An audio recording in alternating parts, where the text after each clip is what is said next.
Hello, I wanted to go through a fairly common issue with GitHub that's also really easy to fix. So, you can name your repositories anything you want locally, and they can be different from wherever you're connecting them. But what can happen is you can run into trouble where you accidentally are linking to the wrong repo. Or maybe if you're setting up a bunch of repos at the same time, you may accidentally set the remote to the wrong repository.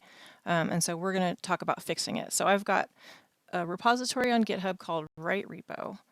And then I've got locally a repository called write repo and also wrong repo.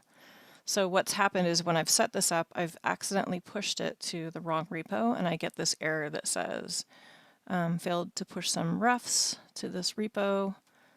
It contains work that you don't have locally. So it thinks that I want to do a pull, but actually my problem is that I'm just totally pointing to the wrong place.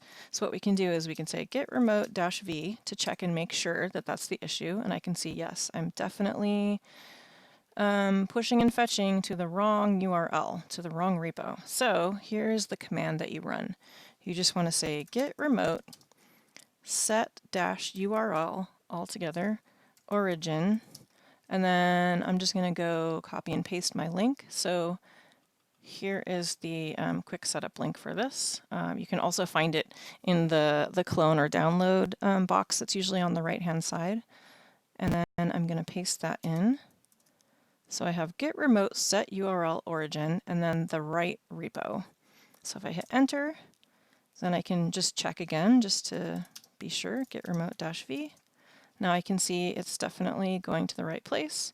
And I can say git push, because this is my first time pushing, I'm going to say u origin master. All right, and there you go. Now if we go up here and we click on code, we should see my files. All right. Thanks for watching.